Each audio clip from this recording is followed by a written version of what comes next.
Bonjour, moi c'est Tsongo Moulouba, bienvenue. Je suis cartographe, je vis en RDC, dans la ville de Butembo où je gère un groupe de cartographes et moi-même je suis contributeur et actif à OSMG.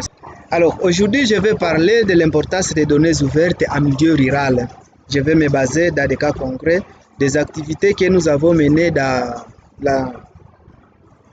le Nord Kivu, dans l'une des zones de santé. Ici, je vais vous présenter image par image. Comme vous voyez sur l'image là-bas, la première image à gauche, là, c'est juste notre arrivée sur terrain où nous avons eu à nous entretenir avec la communauté et également les personnels de santé pour les expliquer les outils open source que nous allons utiliser, mais également l'objectif de notre mission et à quoi le résultat va leur servir. Alors, ici, comme c'est un travail communautaire et puis participatif, nous avons travaillé avec les personnes, comme vous voyez là-bas, c'est l'image à gauche, à droite plutôt, où les relais communautaires sont en train de faire les croquis de leur communauté, de leur village sanitaire. Et là, après avoir présenté ces croquis, il est question maintenant d'essayer de tester ou soit de faire les premières étapes sur le contrôle de fiabilité de la donnée avec les acteurs avant d'aller sur terrain. Cette maman-là, à droite, à gauche, elle est en train de faire un croquis de son aire de santé, disons de sa cellule d'animation communautaire. Et puis là, l'image suivante, elle est en train d'expliquer ses limites avec quelques points d'intérêt qui sont dans son aire de santé. Et là, à droite, il y a maintenant l'image où il est question de confronter plusieurs croquis pour essayer de voir contrôler déjà la fiabilité des limites. Et pourquoi pas ne pas corriger directement ce qui n'a pas été compris. Alors, la suite, c'est que, à se servir de ces croquis faits à main levée, on est sur terrain maintenant, comme vous voyez là-bas sur les images. Nous sommes en train de nous servir de ces croquis pour collecter les limites, les traces et même les points d'intérêt dans certains milieux. Et puis là, les autres images montrent que nous sommes en train de nous servir de smartphones. Là, c'est OSM Ant et puis OSM Track et puis Kobo pour essayer de collecter les points d'intérêt, mais également les traces de limites de cette aire de santé.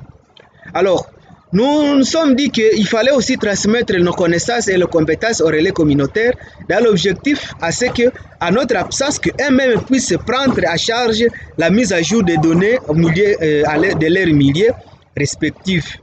Alors, c'est que là, ils sont en train de manipuler les smartphones comme pour enregistrer par exemple les points d'intérêt pour prendre les traces et j'en passe. Alors là, c'est maintenant le nettoyage donc, quotidien des données qui, une fois sorti du terrain avec les smartphones, on va les connecter à nos ordinateurs et puis on va décharger les téléphones pour faire le nettoyage pour que le lendemain, qu'on puisse aller sur le terrain avec les données précédemment collectées, mises à jour directement. Alors là, il est question maintenant du soutien de la communauté dans la collecte des données, soit le soutien de la communauté pour cette activité-là de collecte de données.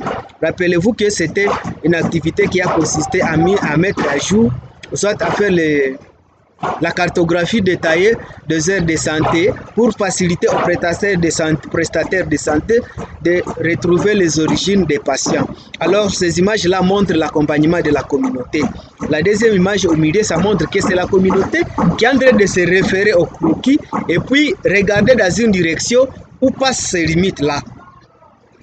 Alors, là, c'est maintenant, une fois nettoyé les données, il est question maintenant de faire une validation de la collecte des données. Nous avons fait des nettoyages et puis faire des cartes provisoires de validation que nous avons appelé encore la communauté. On les a remis et ils sont en train de valider eux-mêmes et puis mettre des corrections comme vous allez le voir sur cette image-là où la maman à droite, à gauche, elle est en train d'écrire ou soit de mentionner ce qu'elle a trouvé que nous avons manqué à ajouter sur les croquis ou sur les briots. Et là, elles sont en train d'observer très attentivement.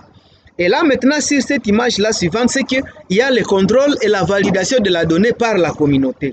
Donc, ils ont reçu les briots, ils ont mis ça par terre pour essayer d'observer comment ça va se comporter et comment les limites vont se succéder. Et là, cette vieille personne-là, elle est là, elle est en train d'observer attentivement. Et cette vieille personne, c'est les chefs coutumiers, qui est en train d'observer toutes les directions où ils nous avaient indiqué si c'est vraiment mentionné sur les croquis.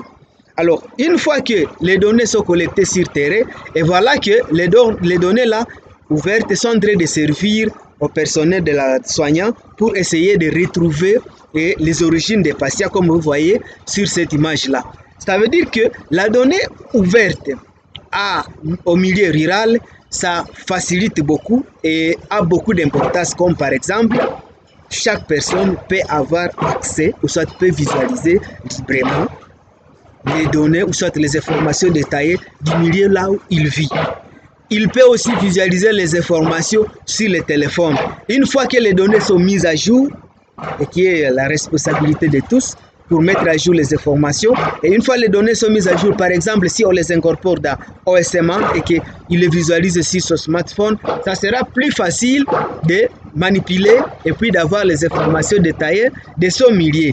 Contrairement aux données non ouvertes, où ça demande beaucoup de gymnastique pour accéder aux données, mais également ça désintéresse aussi la communauté, vu qu'accéder aux données qu'eux-mêmes ont mises à jour ou ont collectées, ça devient un problème. Donc, la donnée ouverte, elle est là, elle facilite et elle intéresse et puis elle attire tout le monde pour accéder et puis pour manipuler et même pour avoir les informations détaillées de son milieu.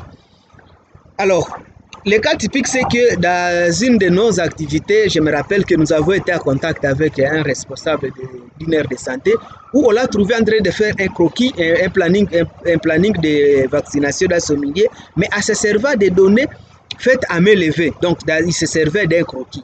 Maintenant que nous lui avons expliqué les objectifs de notre émission et à quoi ça va servir, elle a vu que ça va lui permettre, par exemple, de bien localiser les sites de soins communautaires facilement et pour lui faciliter à bien faire ce travail. Je dis et je vous remercie.